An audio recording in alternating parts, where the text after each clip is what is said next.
Hey everybody, welcome to Milk and Consoles discussion video, I guess. We're doing one of these now, huh?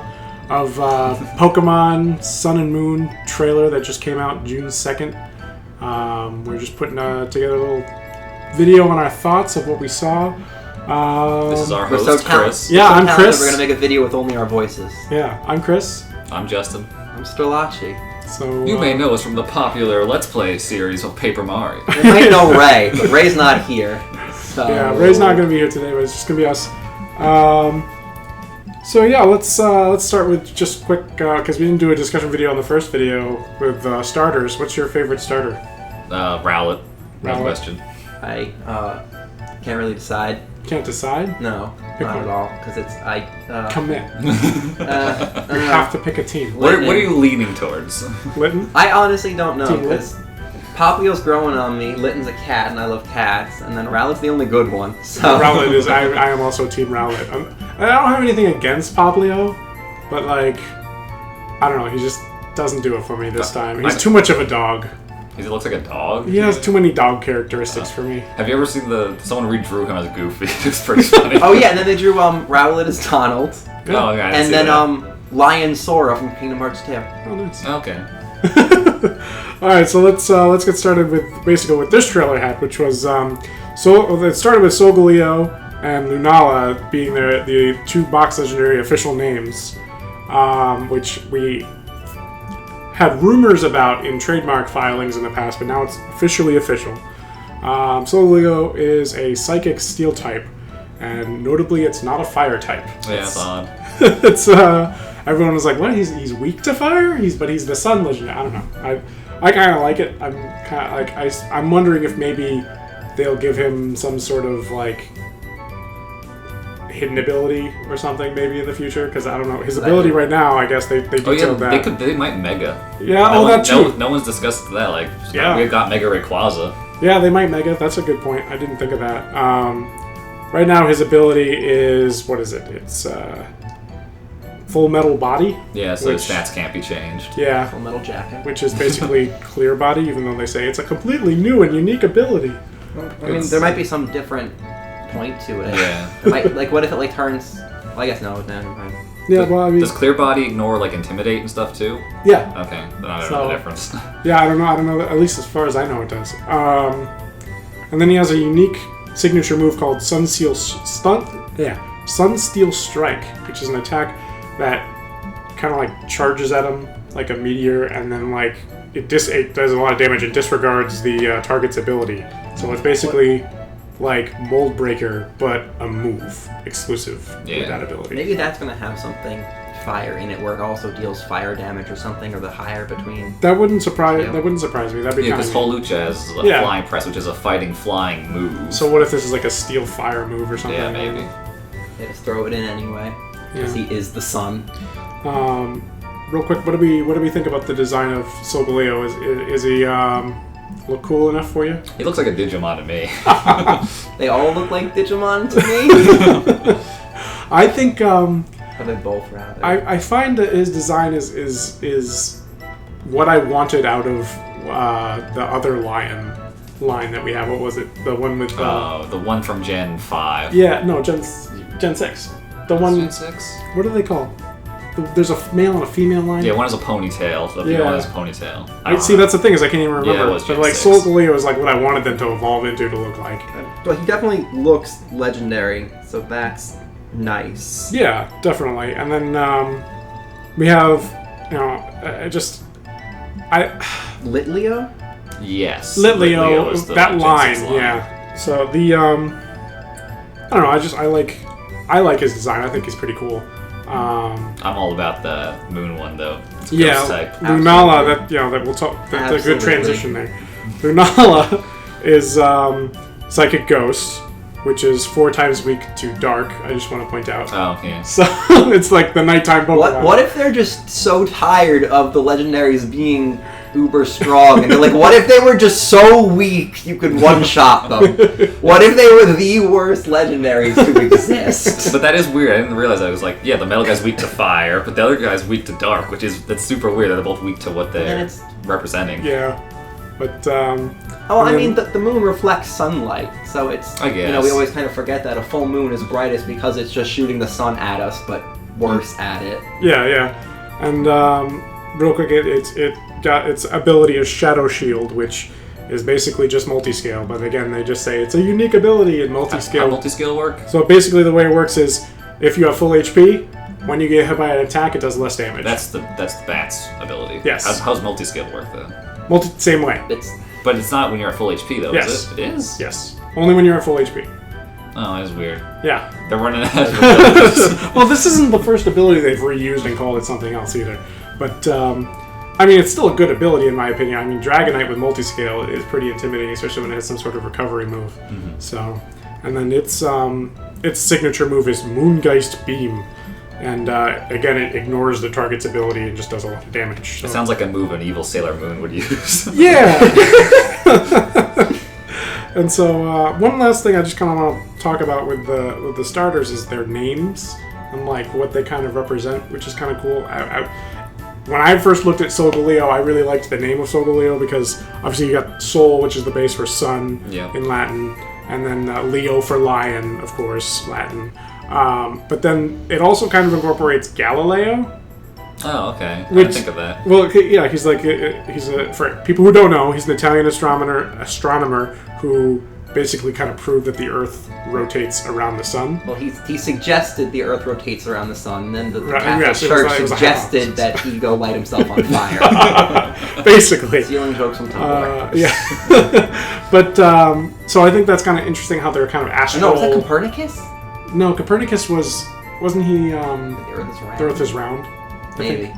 But anyway, he's an an astronomer. He's dealing with astrology, the cosmos, and so I think both of these Pokemon deal with space a lot more than they do Earth. What's almost. the Nala part mean in Lunala? So Ala is actually for wing. So Lunala is Luna for Yeah. moon, Moonwing. and then Moonwing essentially. Okay. So like he's made up of moon, which is kind of cool. So it's just. I really like dissecting the names because they kind of give you hints about the Pokemon sometimes. Mm-hmm. And I just want to also note both of them are Psychic type. Yeah. So it's like we got. I bet what's going to happen is if they can Mega Evolve somehow, they're both going to lose the Psychic. And gain. that's how they're going to get Fire and Dark or something. I Yeah, can see that. I could see that too. That's kind of cool. I was wondering if there was like any significance to the Psychic typing, but that's actually a good point if they can Mega Evolve. I could only think of the psychic typing like they're pretending they're moving the sun and the moon with their psychic powers. Yeah. And I guess the lore behind them. That's kind of cool. I wonder if it is supposed to be in relation to like the Roman myth that they carry the sun around in a chariot, that the gods would be moving the sun up. Back when we did think the sun went around the Earth. That's a fun theory, but because the region's based off Hawaii, I don't think they're probably going to be using a Roman myth there. But it's a good idea. I like that Pokemon kind of as a worldly franchise might incorporate all those. That's kind of cool. But so which one do you want? I was leaning towards sun originally just because I prefer daytime to nighttime, but I like that the other legendaries are legendary ghosts because I like ghost Pokemon. Yeah, I like me and my ghost types, and I've always picked. My sister always wanted the better one, so she gets the sun and I'll get the moon. Yeah. That's how our Christmas tree ornaments work. Gotcha. So I'll just keep it going that way. I also usually got the blue versions, and Gotcha. moon is the blue version. Yeah, same. I got silver over gold, and Well, I am going to be getting Pokemon Sun mainly because Cassie, my girlfriend, she wants Pokemon Moon. So I just give her, she already doesn't really play the series too much, so I have to do my best to kind of intrigue her where I can. So if she wants the Moon type, fine, she gets the Moon one. But I actually do have a preference personally for Lunala and Moon, Pokemon Moon. But I don't think there's going to be too much of a difference in the end. But that's the way I'm leaning.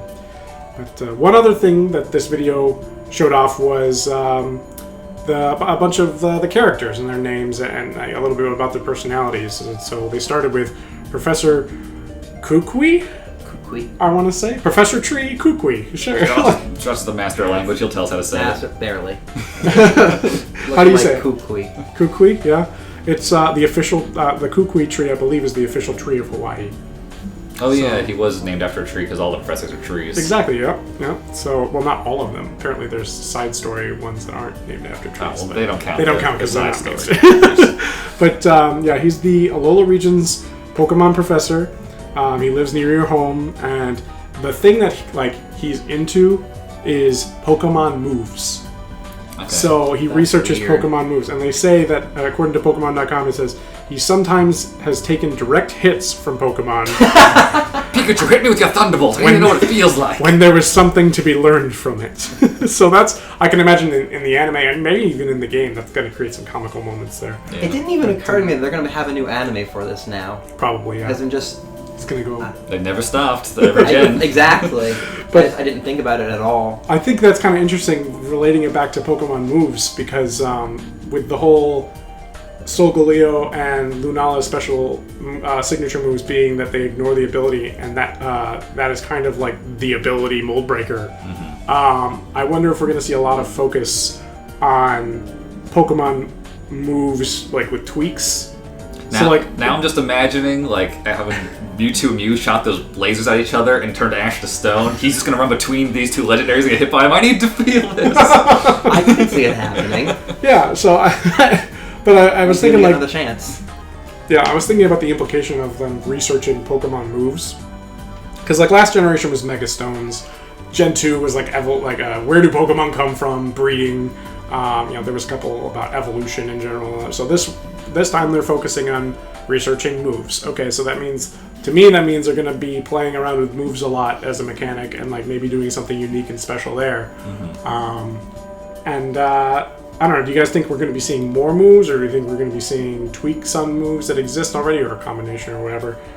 What do you think? I don't think they're going to tweak moves just because that would mess up backwards compatibility, because you have to be able to play Gen 7 battling other people from the other gens and stuff. Yeah, I don't know.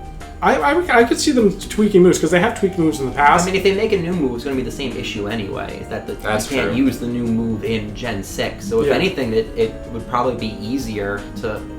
I mean, I don't know a lot about programming, but I'd say it'd be a little easier if you just had to throw in a little tweak, or you could easily disable a tweak when you're fighting someone from a prior gen. Well, I don't think you're going to be able to fight the prior gen. Were you ever actually able to fight between gens? I don't think so, unless Gen 1 and 2 did it.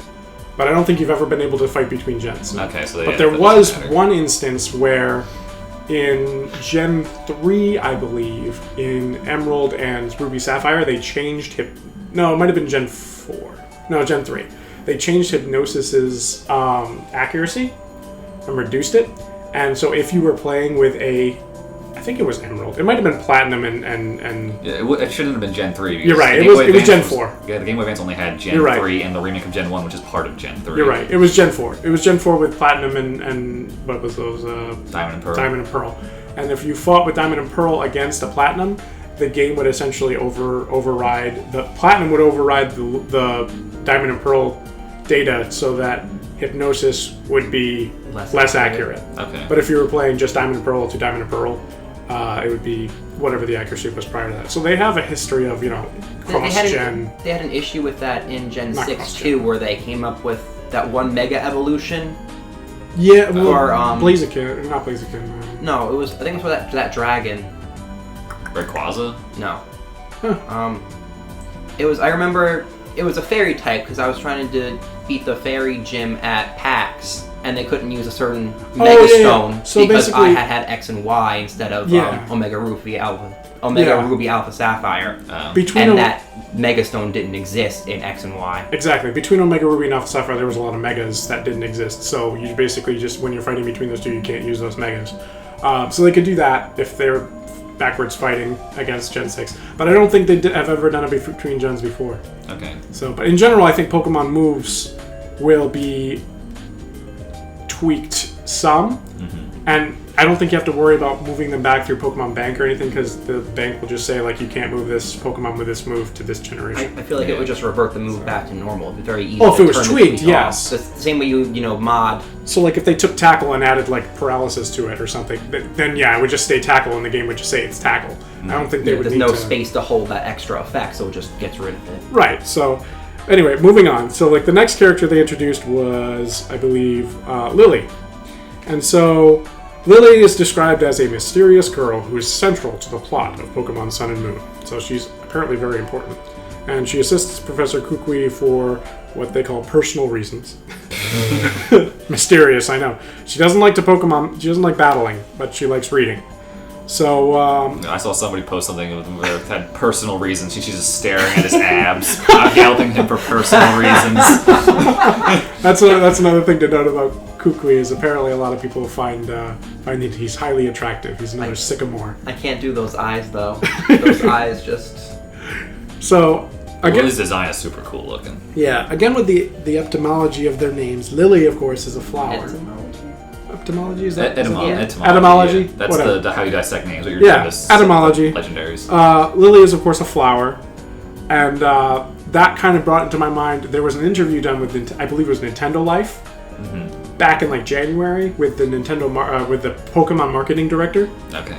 And they asked him like to give a hint about the upcoming generation. I believe it was where it was going to be set. They wanted to know that, but it might have just been like, just give us a hint about anything to give us a clue. And he said one word, and he said flowers. And I'm wondering if that was more than just, oh, flowers, now that we know the region, it's the Alola region, lays, like in Hawaii, if that was just a hint to Hawaii. But I'm wondering if there's more to it, if flowers maybe have a larger connection to this generation, and will maybe be like, sort of like, not quite a mega stone in this generation. Mega flowers. But kind of. Like, I was thinking, well, I have a few notes here. Basically, I was saying that maybe flowers will enhance moves. Maybe they, like, so like you can like give a specific kind of flower to a Pokemon. Oh, is it a hold item? As a hold item, yeah. In Gen 5, they had the gems, where if you like have a normal gem and you attack, it does more damage. Exactly. Or do more damage, or they could do stuff like add a secondary effect, small chance of a secondary effect or something. So you put like flower lays on your Pokemon. Yeah, and you could even have it go in with like... That'd be so cool, cute if they were little lays. Yeah, and you can maybe even have like something like a kind of incorporating like berry farming, but with flowers. Yeah. So you could have like a little flower garden and like cross-pollinate and create new flowers. I don't know, this is like pure speculation. But I thought it was kind of turn into Animal Crossing. I'm gonna spend all my time of Pokemon playing Animal Crossing. Yeah, and so I just thought that Lily being a central part of the plot, she doesn't like the battle, maybe she likes the garden, I don't know. But I just kind of thought it was maybe a hint still, like the flowers maybe are more important than just a hint to the region. What do we think of Lily in general? Anything else to add about her? Or? No, because there's not much to go there. I think she's the best designed character of all the characters they've shown. I have to agree. I think Lily's probably going to be like she's either... I can't decide if she's going to be like the main rival or not. For some reason, she gives off a very Cynthia vibe to me. Yeah, so I don't know. We'll have to see. But the one person that they feel a lot of people feel is going to be the rival is How. So he was also introduced. He's kind of laid back. One of the things is he's described as a big-hearted boy who quickly befriends the player once they move to the Alola region. And his favorite food is malasada, I think it's pronounced, and it sounds delicious. It sounds like something I would completely overeat. It's apparently a Portuguese originating confection popular in Hawaii. It's made of egg-sized balls of yeast dough. Is it purple? Is it purple bread? 'Cause I don't know, but I know that it's yeast dough that's deep fried in oil and coated with sugar. Okay. So just little sugar bread balls, and that sounds delicious. Kind of like that looks good. Yeah, they look like donuts. They're pretty delicious looking. I would probably also have a weakness for them. But with his, so he's kind of like friendly. He always picks the starter that's weak to yours, which makes me because he wants a challenge. Well, I'm wondering if he's your rival and he picks the one that's weak to you. That's kind of new. I'm wondering if maybe that means Lily's the true rival or whatever in the end. But it could just bring back your whole flower move changing thing, where he just picks moves that are strong against you. Yeah, it doesn't matter what the typing is. Maybe. We'll see. That would make sense actually. Yeah. I did a little etymology, whatever it is, research on his name, and his name is essentially Hawaiian for the sea hibiscus, which is a species of flowering tree, again with the flowers. Okay. Native to Hawaii. Most plants that reproduce have flowers, you know that, right? Yes. But the fact that it's like kind of like saying it's most specifically humans Here. There's more to this. So I looked into the actual plant itself, and the flowers of the species are heart-shaped and red, and they describe him as a big-hearted boy. So I just kind of, again, it's like the flowers are kind of tying all these like lines through all these characters. I'm wondering if there's more connection to these flowers than first seems. I mean, it could just be a design choice or a thematic thing that they went with. Well, yeah, it could design. be. Yeah. All the kids could be named after flowers. Yeah. Well, there you go. So I don't know. That's my thoughts. In terms of flowers, I think that's my speculation. It's all. There's nothing to base it off of right now for me. But I think it's kind of cool that I found all those connections. Yeah. Anything else on the new characters that we've been introduced to? Did they give a name to the fat guy who they thought was going to be the professor? I don't think they did. It was in the original trailer. He was handing out the Pokemon. I think I don't know. I don't think they gave a name to him yet. Okay. No. So one thing we did see also though is on the character players, we did see what many people were speculating to be their new Mega Bracelets, since they have stones in them that are reflected in the Japanese titles of the game. You know how similar how Mega Stone symbols were reflected in the Japanese version for Gen 6. So I'm wondering if those are still Mega Evolution, or maybe they have connection to flowers. Flower evolution. Is that your new go-to for just? That's my new go-to right now everything? until I get more information. What if flowers? All right, so that's the only other thing I wanted to point out there was looks like we saw some Mega Bracelets and new designs on those. I mean, I don't see why they get rid of Mega. Yeah, no, I don't need. It's got to be in there somewhere. I think eventually they're going to change how Mega works, just because there's going to be hundreds of Mega Pokemon, and collecting all those stones is going to be a nightmare. Yeah, that's true. So next up. And that's a hold item too. So it'd be really hard to have a flower and a Mega Stone. Yeah. Yeah. They'd have to change either the system we made up or the system they made up. Well, they've already kind of made exceptions to it with like the primordial orbs not technically being Mega Evolution. They're being like primal. Yeah. Also, Rayquaza. And Rayquaza not needing it. Rayquaza ate his Mega Stone, so he didn't need to hold it. We should just do that with every Pokemon. They really should. I don't know why we don't. I feel like that's what they're going to do eventually. Eventually, you're not going to need stones. They're just going to be able to Mega. Yeah. They're really like a service in the Pokemon world. They just force feed your Pokemon their Mega Stone. But you know who needs a Mega? Who? Rotom.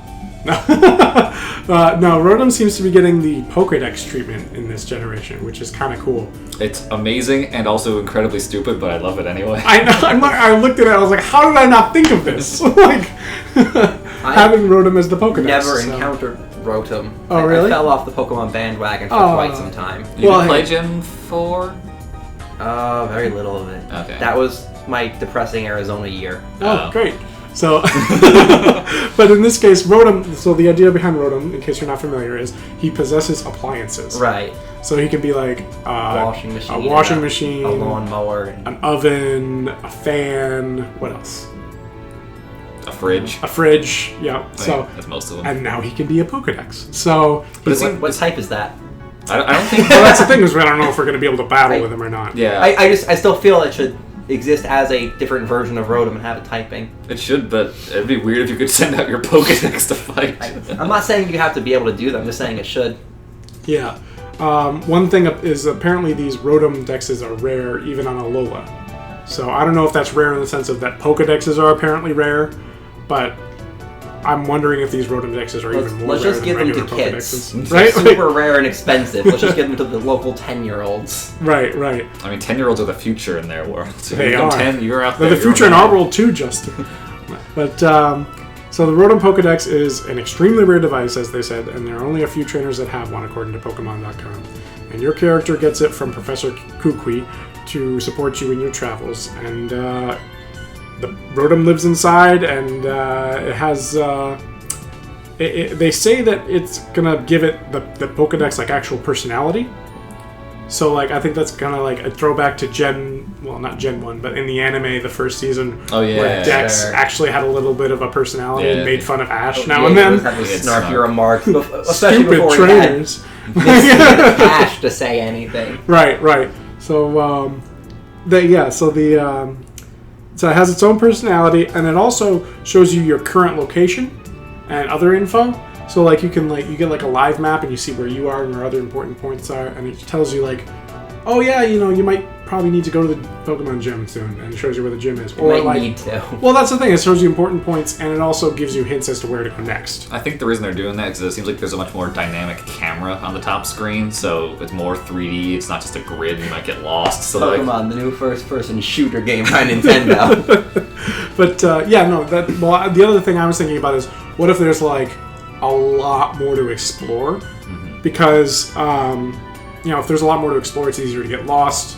Or if, also like, what if you put down your game for a while? I know we've all had it happen where you put down the game, you wait 6 months, you come back, and you're like, crap, what was I doing? That was my absolute favorite feature of when they redid Gen 1. Yeah, the remakes of Gen 1. Onto the GBA games, and you load it up, it's like the past 5 Oh yeah, important the previously things on Pokemon. Yeah. You bought like 50 Pokeballs. And then you left, Tauros. and then you went in and you bought 50 more Pokeballs, and then you went, and you caught like 50 Tauros or something. But this is a case where it just tells you what to do next, so that's kind of helpful there. I'm wondering if there's going to be some sort of maybe like a quest system where like they tell you what quest you're like. You have a quest, you have to go do something. Here's where you should probably go do it. What I hope they add is the pin drop system from Legend of Zelda: Link Between Worlds, because that was like the best map system in any video game, where you just drop, like, you saw something, it's like, this is a bomb crack wall, but I don't have bombs yet. Drop a pin, so I remember to go back there later. Neat. I don't think I ever used that.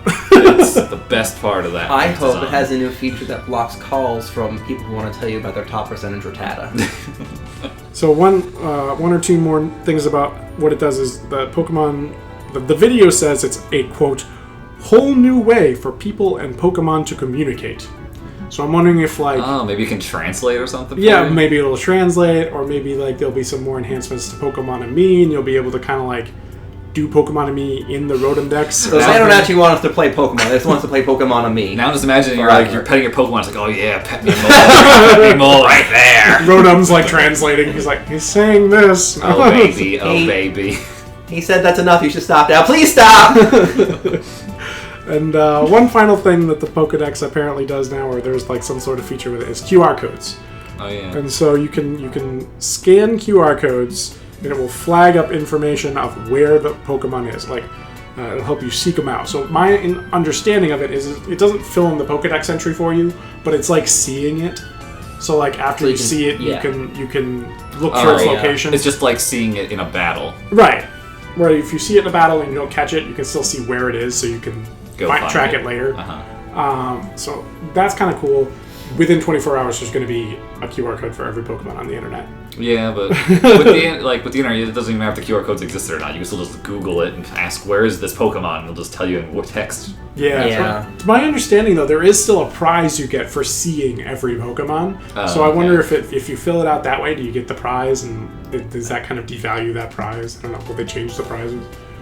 I forget what it is. I think it's like some sort of like oval stone or something that helps you catch faster. Have they put that in other Pokemon games? What's that? Have they put that in other Pokemon games? The QR thing? Not the QR thing, no.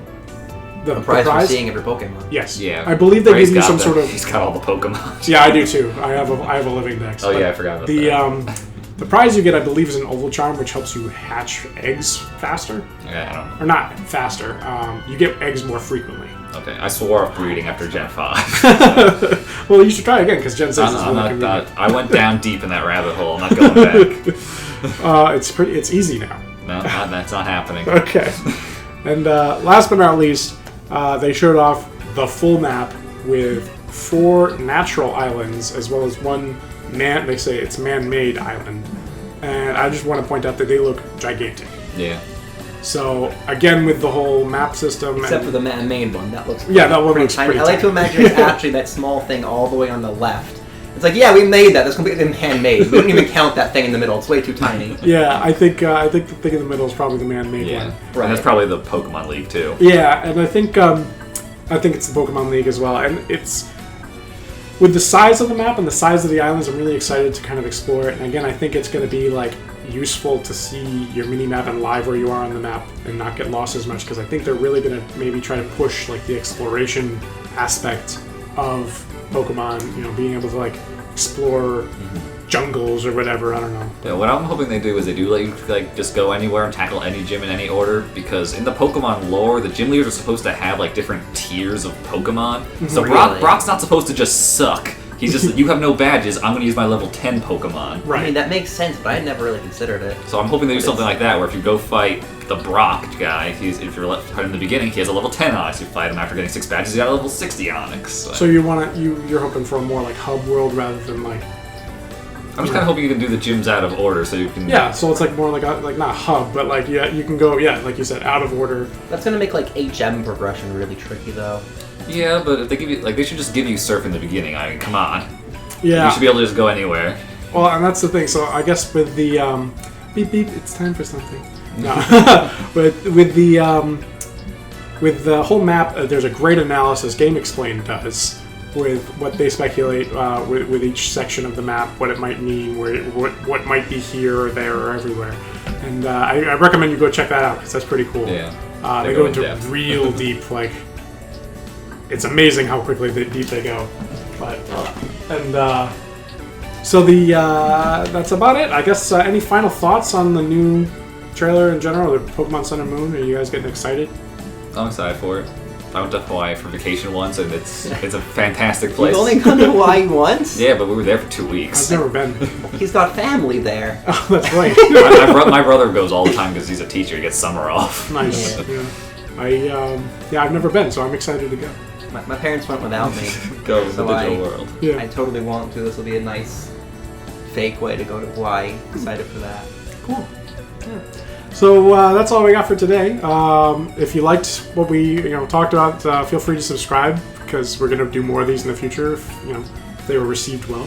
And Bye, Devin. we normally do gameplay videos on the weekends, Saturdays at 5 p.m. live, and we have a pre-recorded session right now. We're playing through Paper Mario. We release that once a week as well. So feel free to subscribe and tune into that extra content.